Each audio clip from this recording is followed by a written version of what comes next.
let's put this Tony Romo stuff to bed, okay? Yeah. The man's had 3 back surgeries. He's got a collarbone that's been broken twice. He's 36 years old. He plays behind, the last couple of years, he played behind probably the best offensive line in football. Hasn't finished the season in the last 5. Any general manager that would make a deal for Tony Romo shouldn't keep their job as a general manager. I mean, it's a bad business decision. That was Joe Theismann telling Bleacher Report that any GM who trades for Tony Romo should be fired, calling it a bad business decision. Max, is Theismann right? Not only is he right, I have very little to add. It's not that Tony Romo is an excellent Will. I know he's an excellent quarterback, Stephen A. You underestimate him. He is an excellent quarterback when he's on the field. In the regular season. But his recent medical history indicates that he will never be on the field for an entire season. He won't make it through. He's actually best served as the backup on the Dallas Cowboys. He's best served as a guy on the bench who, if the starter is hurt, can come in and give you elite-level quarterback play for a couple of games because he has chronic back conditions, plural. That means he will never make it through a season. So you can't game plan a season around him, and you can't chew up a big chunk of your salary cap on him. Theismann's 100% right. What does chronic mean? Over and over again over time. Over and over again? Yeah. It's like the same thing happening over and over again? Yeah. And you generalized his back as one condition. His back. Conditions. The spine. I said going plural. from here to here, Yes. that's one thing. The spine bones. A lot of people don't know this. Bone. But I'm going to tell you where it's going because a lot of people don't know this, but during the commercial break, Max was placing himself among the intellectual elites of the country, I believe. And I can't believe you would then go on the minute the cameras come on and align yourself with some of the most moronic comments I've heard in football the last year or so. You actually placed me there unknowingly, but go ahead. This is ridiculous. Yeah. This is ridiculous by Joe Theismann. Joe Theismann was a great NFL quarterback. He has not proven to be a great GM, and he sure hasn't proven to be a medical doctor, nor has the intellectual Max Kellerman proven to be a medical doctor. Tony Romo has had the following injuries: pinky, collarbone, ruptured disc, transverse process. Yeah, in the back region, but different, right? I see. I mean, because the backbone is not connected to the backbone, a literally right? different Or the part of your back. thigh bone. Yeah. Collarbone, and compression factor. Yeah. Those are not the same injuries. They're not recurring injuries like saying a degenerative knee or an ACL that keeps tearing. These are individual freak accidents. Now, is Tony... Oh, come on, Will. You can't say that with a straight face. Say it again with a straight face. Say it again with a straight face. You don't even mean I have it. never You come don't- on this you show. don't even mean it. There's a first time for everything. This is your first time. You don't mean that. And Will, I will say that statement certainly doesn't place you on the intellectual You get an decision. A mean for it. effort. I mean it. I would never come on this show. I have enough respect for not only this show, but the This is concept very of debate I understand. to hold an opinion that I only think and feel. I understand. I understand. Go ahead. These injuries are not connected. These are not chronic. Except by the back. You laugh and it makes me laugh. That's why I'm smiling. The backbone's connected to the... Go ahead, Will. I'm listening. Go ahead. Tony Romo statistically has been one of the most dominant quarterbacks. Yeah. Quit laughing, Max. You're making it seem like I don't mean By this. dominant, you mean injury-prone I quarterback? mean the top 5 quarterback Yeah, of the last of decade. course. Most fourth quarter comebacks. Highest passer rating above active quarterbacks. The Denver Broncos, or if you want to go into the non-contender status, Chicago Bears or New York Jets would be very well off to trade for Tony Romo. There's a price to everything. And just because he's been hurt, I think it's only 3 of the last 4 seasons, doesn't mean he's not a bad Please put the decision. camera on Will and say that again. Max. Wait, please put it on Will and just repeat that phrase. What was it? He's just because he's been hurt. What? How many times? I'm gonna rest my argument here. I will not be going to Max Kellerman or Joe Theismann for medical opinions on chronic things or what you call damaged goods. I will instead stick with Tony Romo. First of all, nobody's accusing Joe Theismann of being a doctor, but he is a Super Bowl champion quarterback from the NFC East, which is something Tony Romo has never been, and we now know officially he will never be. And that's the reality of the situation. See, Will, where Max got lost in this argument, but I have not, is that the last time I saw you, we were talking about how Tony Romo was going to be inserted as the starting quarterback for the Dallas Cowboys, and how Tony Romo was going to lead them to the promised land, and how Jerry Jones was going to see to it, and how Dak Prescott... You're not going to talk about Theismann? You're going to talk about me? No. That's what I'm talking about here. I'll let you speak. This is what we were talking about. And so what has happened is you're in quite a quandary here. Because on one hand, You love your Dallas Cowboys, and you love what you're seeing Dak Prescott and Ezekiel Elliott and the crew do. On the other hand, the more they do it, the more it ensures your prognostication, how inept, how out there, how lost you were when it came to Tony Romo. So I understand. It's a troubling situation. You can think about it and come back next week and recover. No, I'm here. I'm ready. You're in no position to do it right now. Here's the deal.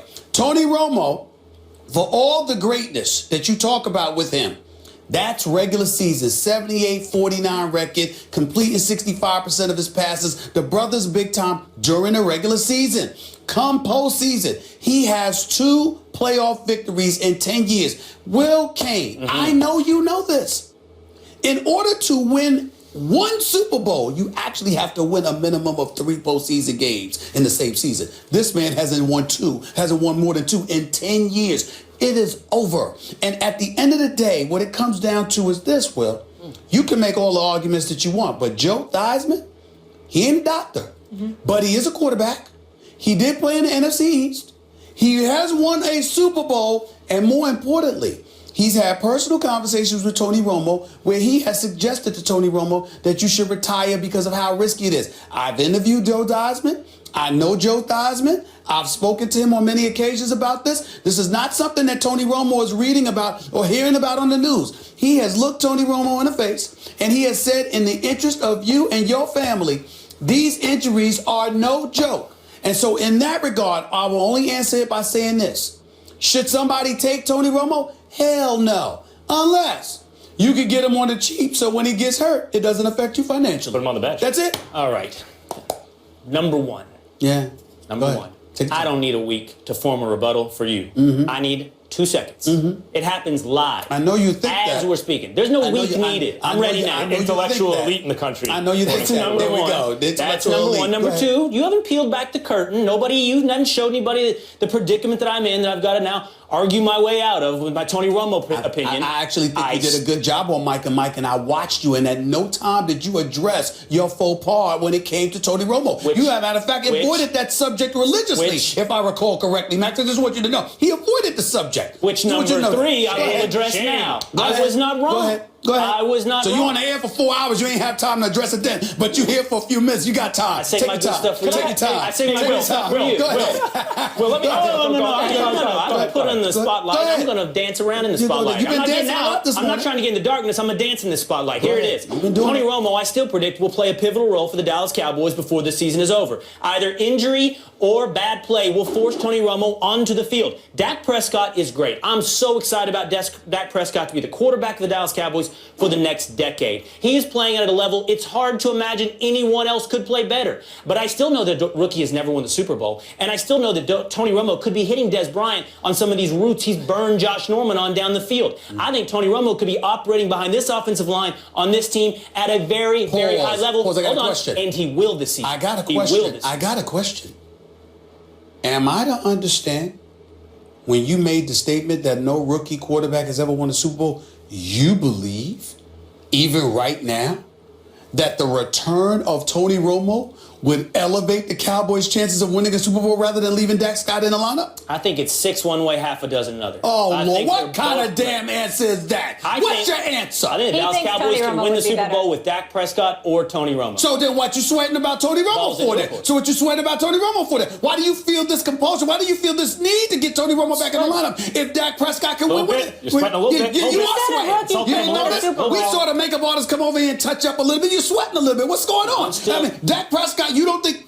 Can Dak Prescott win with the Cowboys? Yes. The Super Bowl? Keep going. Second question is... So why are you worried? Why do you feel the need for Tony Romo? Because I believe Tony Romo... I didn't say I do. As a matter of fact, I'm counting that I hope your prediction is correct. Because to me, if Tony Romo gets back in the lineup, it ensures the Cowboys will win the Super Bowl. I hope it happens. This is what I want to know. Hold on. This is what I want to know. Why do you need to be a doctor to know that if a guy misses 3 of the last 4 seasons, he's injury prone? It's like, they're isolated injuries, Max. Don't you know they're not connected? Did you need a doctor to tell you that Cal Ripken Jr. was a healthy guy? Bad morning. Did you get a doctor for that? If that's true, I am completely lacking self-awareness because I feel pretty good about this. Really good. Good. Let's leave it on that note. This was fun, Will. Always good to see you. I think I'm pretty self-aware, Molly. You are. Not but this a morning. little lost right now. Not this morning. Little lost. Bad morning for you. Have you ever admitted defeat? Ever? Say what? Ever. Have you ever admitted defeat? I've never had He's to. lost. I've never had had to. to. It's just so obvious that it doesn't need to be said on the show. It doesn't happen. That's why. I rest my case. He believes it. No awareness. Meanwhile, Josh Norman and Dez Bryant got into it both on and off the field as the Cowboys hosted the Redskins on Thanksgiving, and the trash talk, well, it continued post-game. This guy bumping to me like, what's up? Where I'm from, we didn't unload the clip, so pretty much whatever you want to do. Not that guy that see a challenge from my face and back down. That's not me. That's not what you're going to get. So I'm sorry if I offended anybody. Well, actually, I'm not sorry I offended nobody because I'm be me. That's who I am. Grass it to the end. Like I said, I'm loading the clip all the way out to the end of the game. Don't matter what. All right, he went Beyonce, sorry, not sorry, and then this. That was Thursday, Josh Norman confirming Dez Bryant's quote twice, and then fast forward to Monday, where he's retracting those comments and telling the Washington Post that Bryant didn't actually say that. Dez also expressed regret on Twitter for how he handled things. Will Kane in the house. How are you doing? Good to see you. Good. What's up, man? Trash talk, Dallas Cowboys. You might as well call him my name. Yeah, Mr. Cowboy. But by the way, we've been flesh. on the Cowboys bandwagon for weeks now. I don't know where you've been. I noticed that they've gone 10-1, and I haven't been here. I think the last time you invited me, they were 5-1. And I can't help but think Details. coincidence. Yeah. I That's will right. confess, it's hard to look at you right now. I know. With the Cowboys being 10-1. I'll That's admit not the it. only reason it's hard. I'll admit it. What would be the other reason? Just jealousy. The jealousy you feel. Stephen With A. that shirt? The jealousy Okay. you feel. Speaking of hard to look at things, is it hard to look at Josh Norman right now? How does this make him look? It's hard. It makes him look bad. And I don't say that with any pleasure because I've gotten to know Josh, and I think Josh is a good dude. He's got what I consider to be an appropriate chip on his shoulder, considering how he's climbed that ladder to success, being on a practice squad and working his way up. But what he said was inexcusable because, again, as I pointed out on Friday, Max, when they were talking smack to each other, and I mentioned this to Will as well, in this day and age with the violence that we're seeing all over the place, whether it's in the streets of Chicago to the University of Ohio State, you don't sit up there and go out with that kind of verbiage and, talking about, emptying the clip and all of that stuff. And he said that Dez Bryant said that. And when asked by the reporters, he said twice, Dez had said that. And then to retract it and has come back and say that Dez did not say that. Well, you got to also take into account Dez's history. Dez has been a model citizen pretty much for the last several years, but when he first came into the league, he was having some issues with his image. And so, saying something like this sort of provokes people to think about Dez in that light. Had Dez indeed said something like that, you start raising an eyebrow and you're thinking about him negatively. And why? Because y'all talking smack on the field. You're going to use that kind of analogy. That was my only issue. So I'm just going to sit up there and say it's unfortunate that he did that. It's unfortunate that he confessed that Dez didn't say something like that, because even if Dez had said it, it was something I felt he should have never revealed publicly to the media to begin with. But especially now that we know he did say it, why'd you do it? I have a different take than that. I understand that take. Sure. And at first, Josh, why'd you say empty the clip? But if Josh Norman is speaking extemporaneously, just revealing the gist of what was said, and he uses a euphemism for leaving it all out on the field, and it's an inappropriate one given our day and age. Sure. And then when people say, did he say that? And he doubled down, then he made a mistake, right? But when it came out and they asked Des, he goes, no, I never said that. And it came back to Josh Norman. He stepped up and owned it and finally acted like an adult. At a certain point, you just got to say, okay, fine. I did it. My bad. What I want to focus on, so I'm not going to rake him over the coals for it. I'm not raking him over the coals. I just said he looks bad. And the reason and he could look a lot worse, but Dez Bryant is not making him look worse. I don't know if you'll like this or not as a Cowboys fan. He's not. I have so much admiration for Dez, the way he comports himself publicly. I know he's missed meetings and this and that, and he shows up late, and there's a problem sometimes, but the way he talks publicly when he addresses issues like this, given his background, the kind of teammate he is, he doesn't want to be a distraction. He doesn't even kill Josh Norman about it. He says, look, I don't have anything against the guy. I'm sure he doesn't have anything against me. It's over. He didn't kill him about it. Dez took a couple days of bad publicity, a couple news cycles, including on this show. If Dez Bryant said that, that's bad. And he doesn't look to get some grand apology or to really make Josh Norman pay. He lets him off the hook, puts it behind him, isn't a distraction to his team. And once again, in terms of what he says and how he addresses issues like this, I find Des Bryant's behavior to be exemplary in these kind of instances, and I have a lot of admiration for that guy. All right, I'm going to go with both of you guys here. First of all, when it comes to Josh Norman, I do want to rake him over the coals on something, and I do want to defend him on something. First of all, I'm very well aware of the statistics in this country on crime rates, gun crime, specifically in the black community, in specifically places like Chicago as well. So I'm sensitive to that. Right. But I also don't think we have to look at somebody saying unload the clip and think A, he's contributing, or B, he's insensitive to all these facts. Gun euphemisms are part of our culture. We talk about guys being sharpshooters, dead-eye. We talk on this show about blowing a hole in somebody's argument. It's constant. And it's not bad. It's not negative. It's just part of what... I think in no way does that kind of language contribute to actual violence. Words like that do not lead us to actual violence. We can separate the two. And Josh using that kind of language, unload the clip, the media started hyperventilating about that entirely too quick. I'll respond to that in a second. Go ahead. Then to rake Josh over the coals, though, he played into that. He saw it almost immediately. Because when you hear that clip, I think it's pretty clear he was talking about himself. He said it twice, and the second time it was very clear he was talking about himself unloading the clip, not Des Bryant. So what he did, and this is the worst part, is then he lied. He just flat out lied, not once, not twice, but 3 times. Because the Washington Post reporter asked him to clarify. Did Des say that? Did Des say that? And twice he said, yeah, Des said that. That's a flat out lie. One, Des called him out on. And look, Josh has proven to be a provocateur, an instigator, on and off the field. He twisted Dez's leg during that game. He stepped on Dez's hand during that game. He was trying to provoke Des. And this is another example of that. And lying, in my mind, is just way, way over the line. Don't start making stuff up. Des clearly thought that as well. My response to that is this. I appreciate your perspective. I hear where you're coming from. And I don't want to debate this part because I think it would be unfair to you guys to debate it per se. But as an African American, and a lot of African Americans get upset at me for bringing this up, the reality is clear. Regardless, I'm not questioning Josh Norman's intent. I'm quite sure that, he's not a public speaker, but he's a football player. And we got to understand that. And he's speaking extemporaneously off the fly in the immediate aftermath of the game. We get all of that. But the reality is that when you walk out in the street, we talk about people being role models. Why do we say that? Because of the impact individuals, particularly professional athletes, have on young minds. So it's not about what you and I know to be true in terms of what you just said and what he meant and how it was interpreted. It's about how other folks out there might interpret it, what it's perceived in terms of what kind of impact it's perceived as having.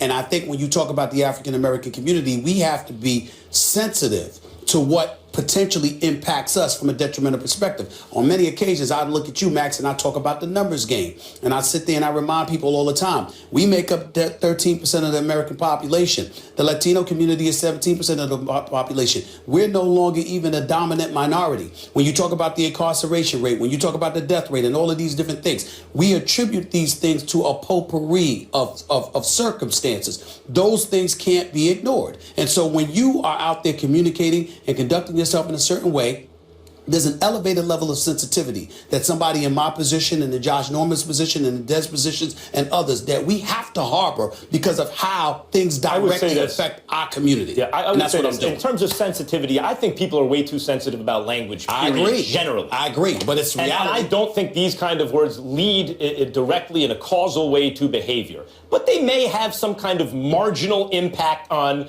societal norms, right? If